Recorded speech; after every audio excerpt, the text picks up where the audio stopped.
Hello and welcome to this month's live stream of the Star Coach Show. If you are watching us as we are recording this live, welcome. I welcome your comments. I welcome your feedback in the chat.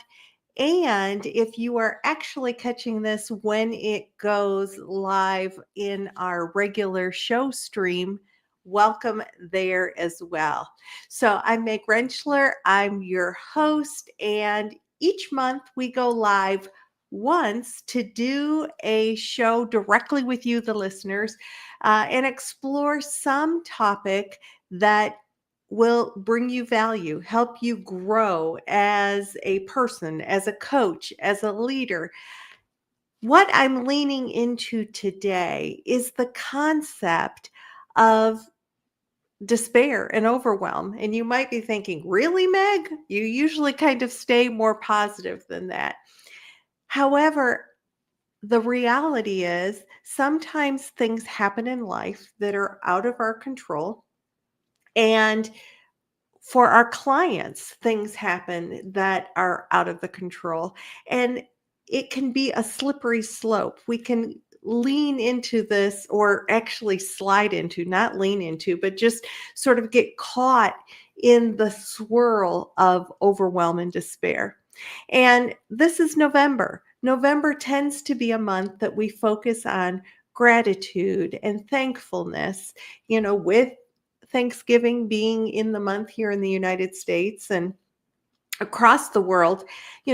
How can we potentially look at the concept of gratitude, the concept of choice, to help us respond to despair, frustration with empowering decisions rather than getting caught up in that swirl of overwhelm and despair? So that's what we're going to talk about today.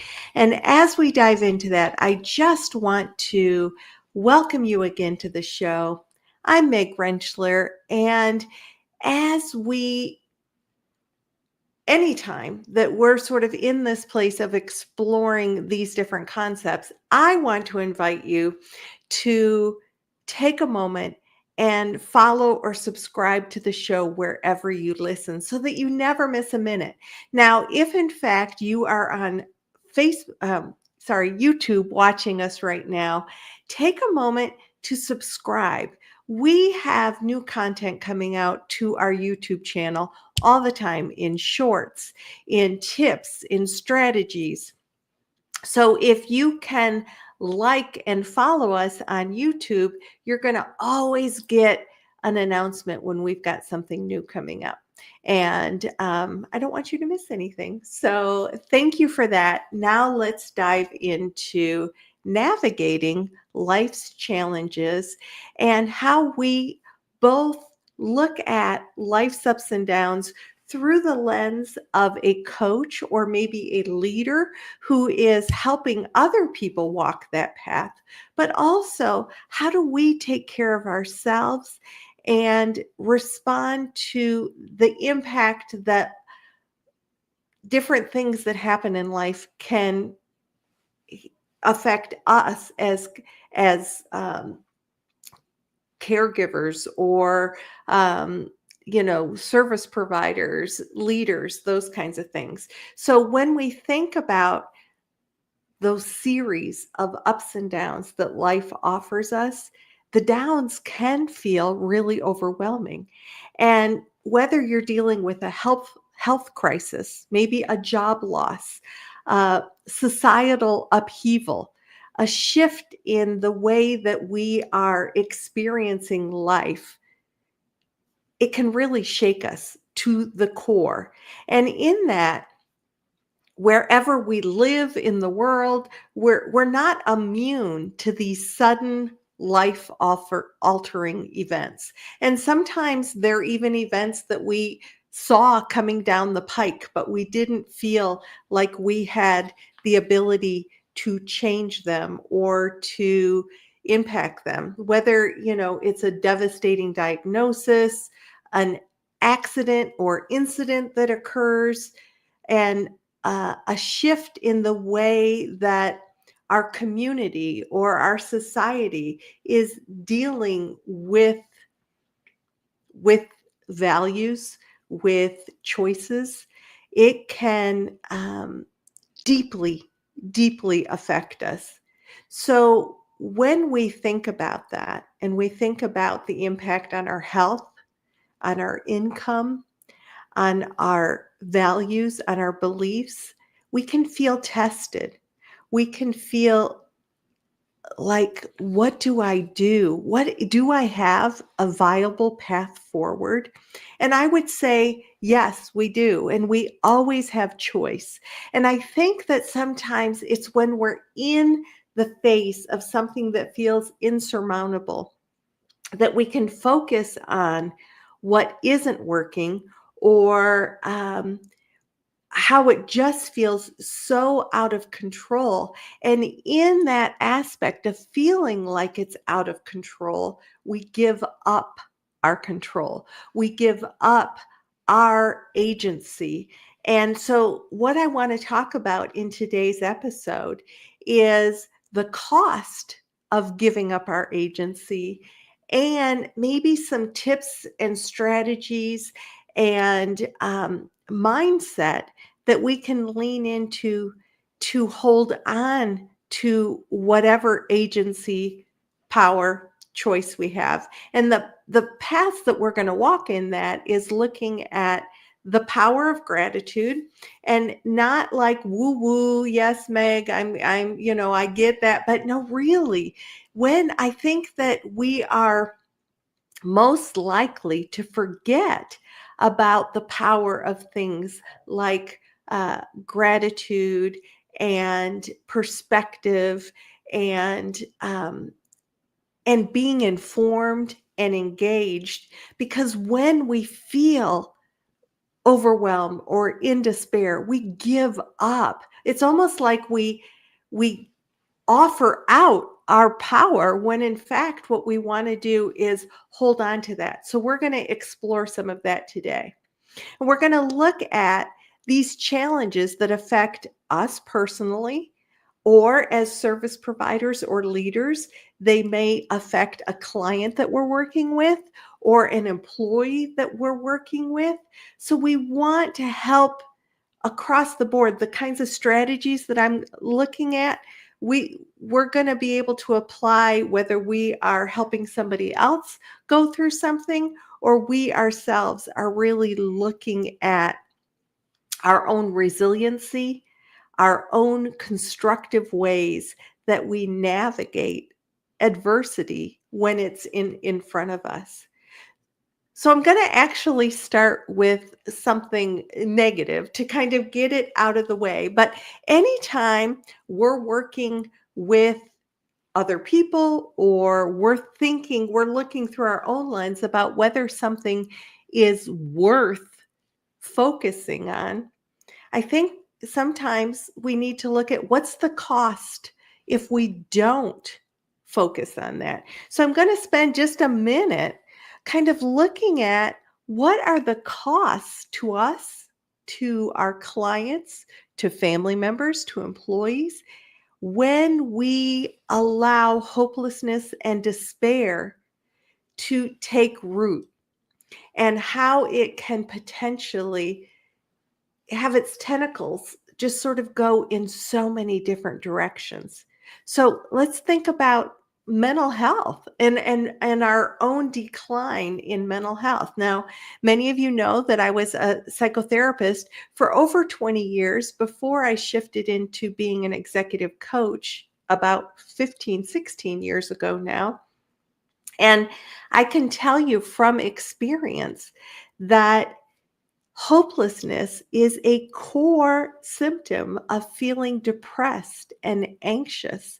And I want you to think about the last time you faced something that felt overwhelming, whether you were, faced with a shift in your organization that you just weren't on board with, it didn't align with your values. For many people, kind of across the globe, we go through different political shifts that can create a great deal of hopelessness and despair.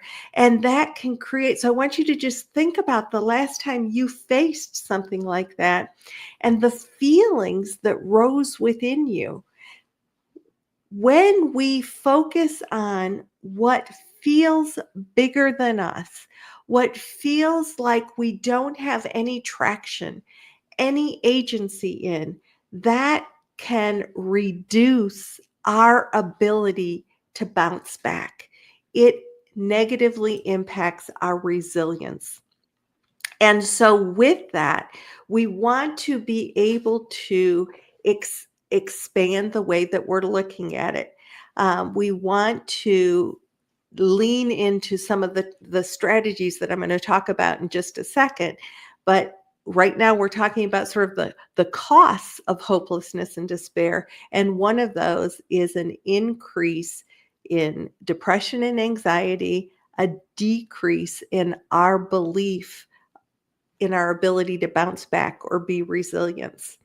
There is physical health consequences to hopelessness and despair.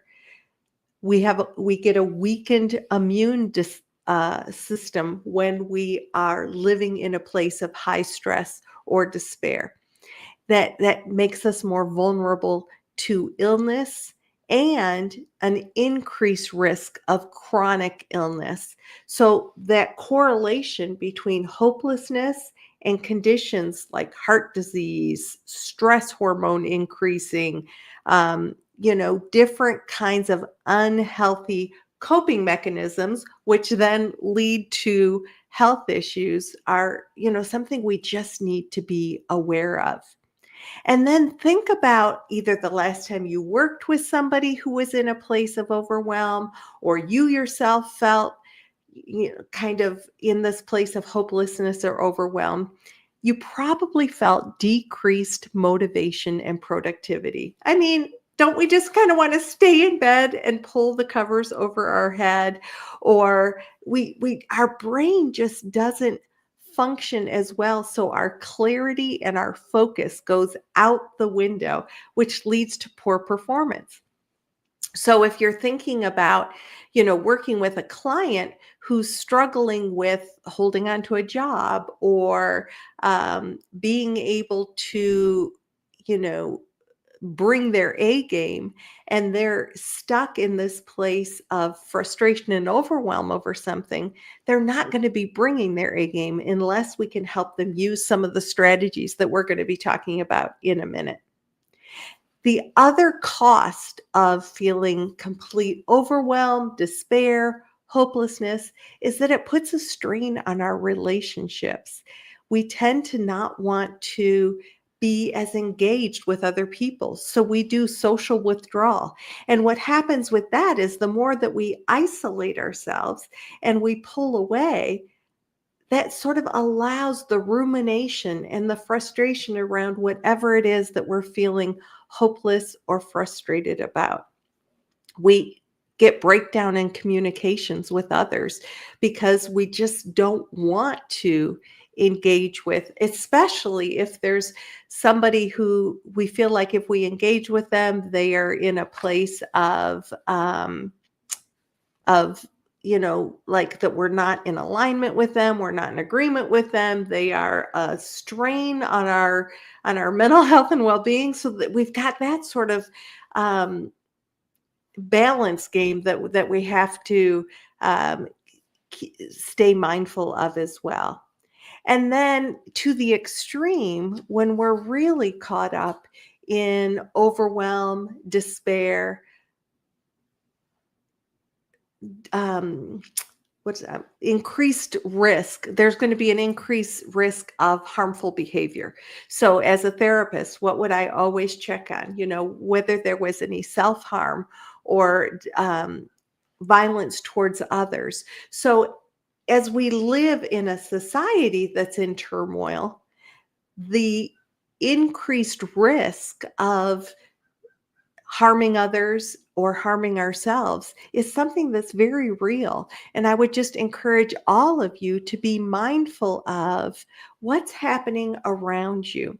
And as a service provider, being aware of how is the person that you're working with, if they are caught up in a place of despair, how can you check for the kinds of thoughts that they're having and mitigate that risk, even if it involves you um, referring them to another service provider.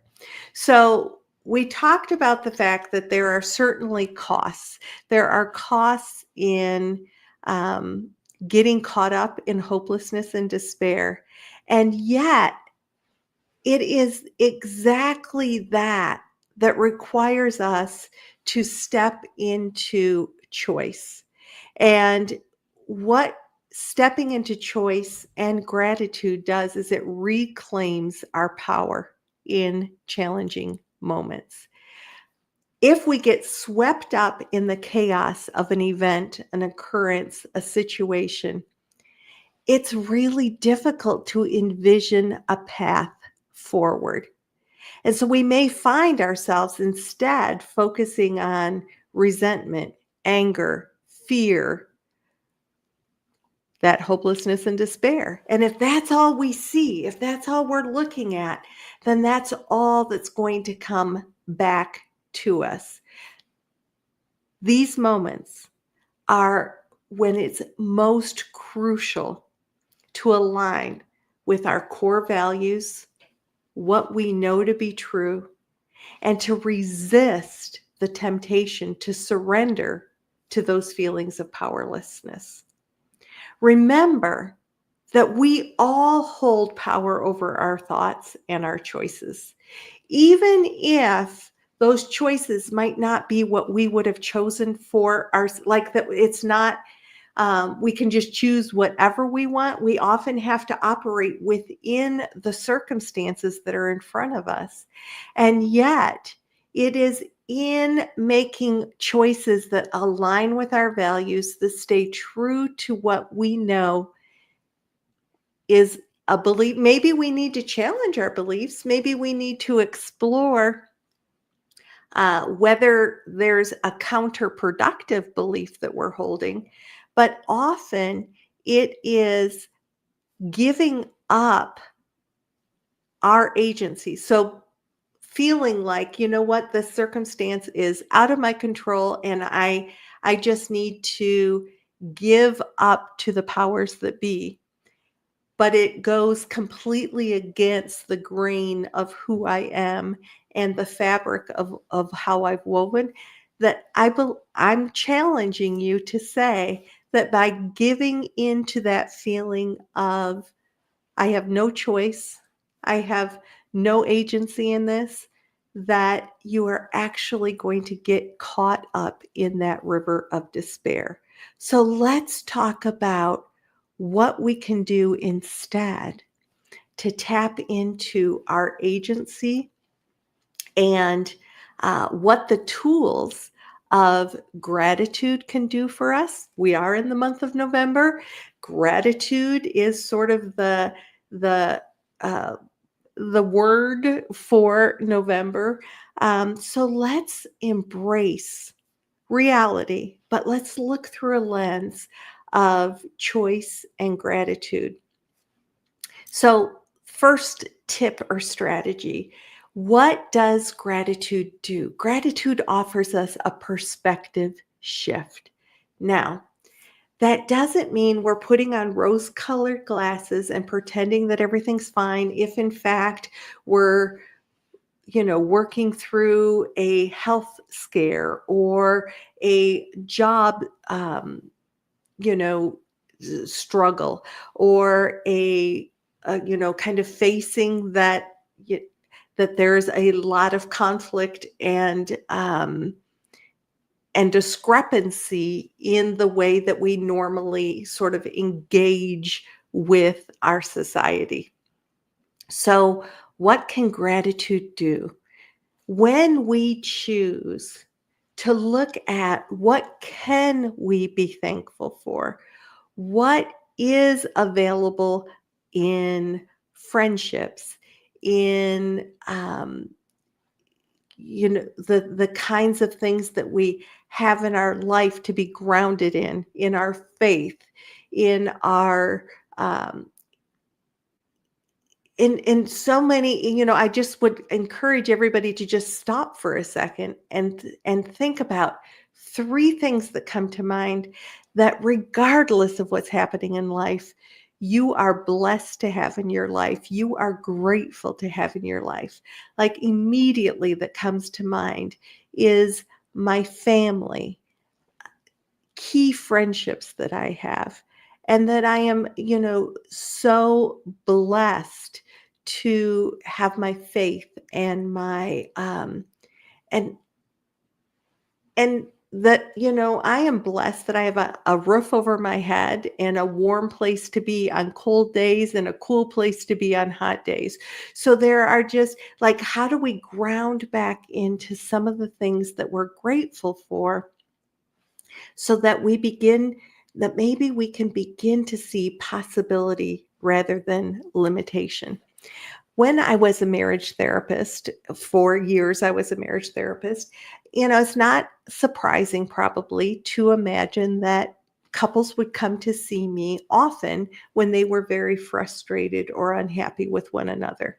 Now, not always, but in general, there would be an issue. And to the extreme level, there were times that couples came to see me before breaking up.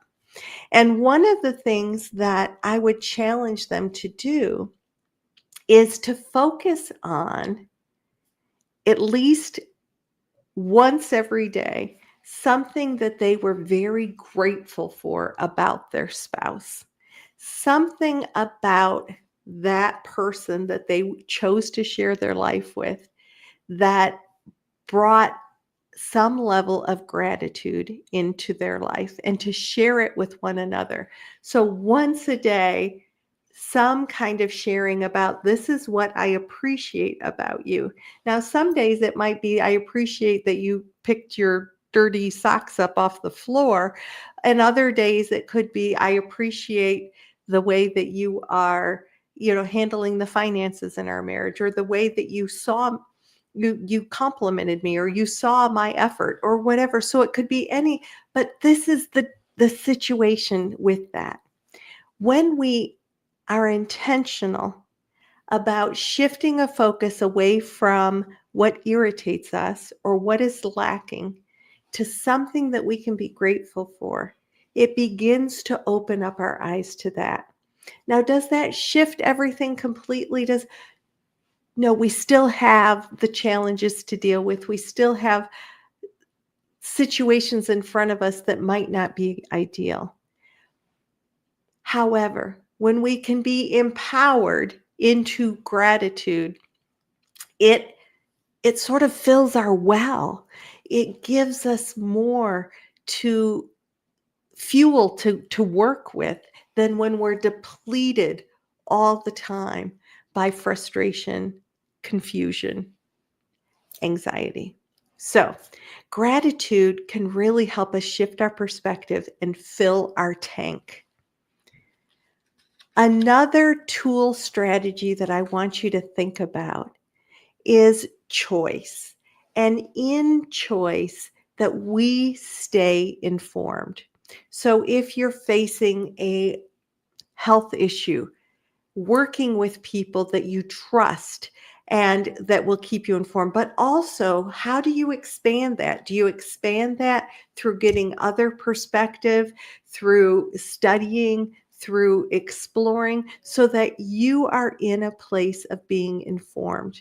If it is in, a work situation, how are you gathering as much information as you can so that you are confident that you understand the situation to the best level that you can? If it is in a situation of a national, political situation, or, a global situation, what are you doing to get as much information as you can from as many diversified places as you can so that you're actually making an informed choice and can feel confident in that, or so you can feel confident in owning your agency in a particular situation. So, the first tip there was that to shift your perspective through gratitude. The second was to really be informed in your decision making. That can lead to increased confidence and competence in the choices that you're making. And these are also tips that you can share with your clients. The third tip or strategy when responding to despair with empowering decisions is, how are you making choices about the meaningful connections in your life? How are you nurturing relationships with those people who uplift you, who appreciate you?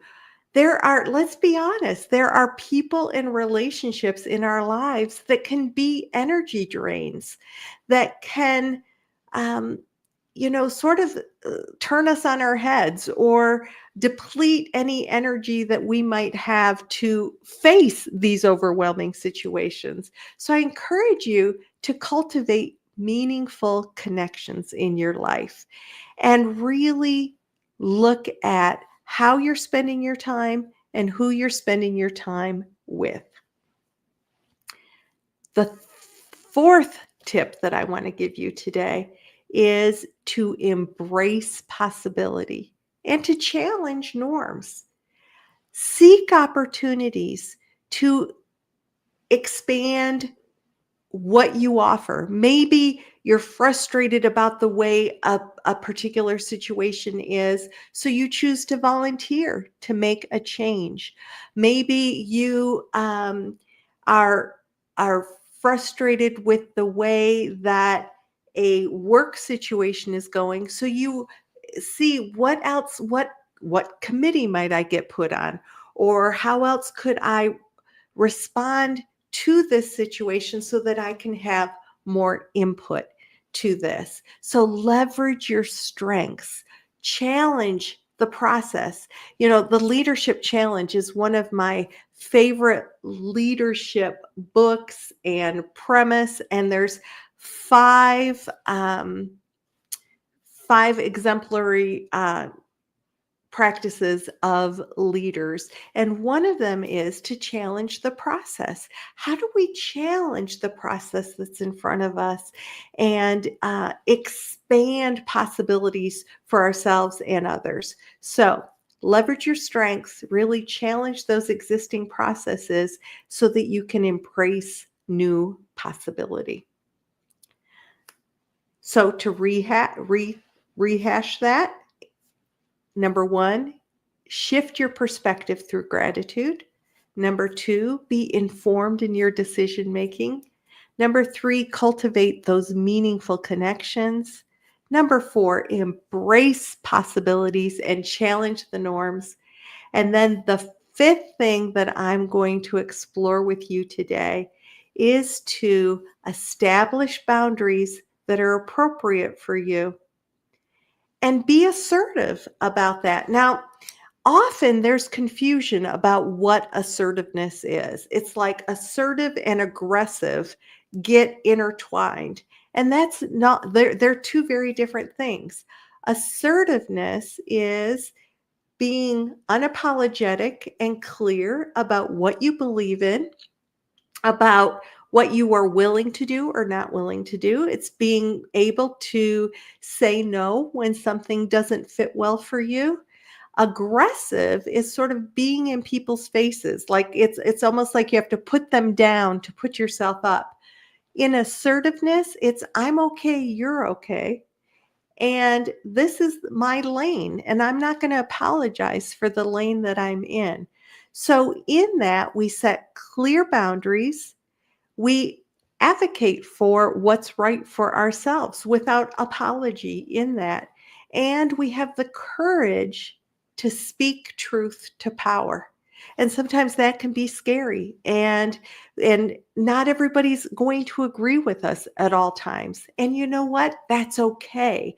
That's what makes all of us diverse, beautiful human beings diverse, and beautiful. However, as you think about how do I make empowering decisions that honor who I am as a human being, even in the face of some difficult circumstances, what I would say is advocate for yourself without apology. And we do that by establishing those boundaries, who and what makes sense for me. And I'm going to be assertive about that without apology. So I get that life doesn't always hand us, cherries without pits. There are the pits with the fruit. And with that, we've got to make determinations about how we're going to show up. We also, as service providers, need to be in a place of meeting our clients where they are and helping them step into empowerment if, in fact, they're feeling like the rug's been pulled out from under them. I want to reiterate the fact that when we can harness the power of gratitude and hold on to the fact that we all have choice. We might not always get the outcome that we want, but we always have choice about how we're going to respond to what's in front of us. And that is really where the power lies. There is transformation that can happen when we hold on to our agency, when we use tools, we step into knowledge, we use history and what we have learned as we have walked past to apply to how we want to show up next. All of those things can help us combat despair, frustration, and overwhelm. So I encourage you to use practical strategies to shift your perspective, to reframe challenges in front of you, to spotlight opportunities for growth. When we make conscious choices that honor our values and our beliefs, it really is empowering, not just for you, but for those that are looking to you. Those who are kind of trying to find light through the darkness, trying to step into a place of health and well-being, a place of forward movement to the kind of future that is right for them. So I encourage you to reclaim your control, to navigate life's hurdles with resilience, to help those people that you work with do the same. And when we can cultivate gratitude as a daily practice, not just something that we think about when either we're in a great place and we're like, oh, thank you for that, but that we like dig in to gratitude and make it a daily practice.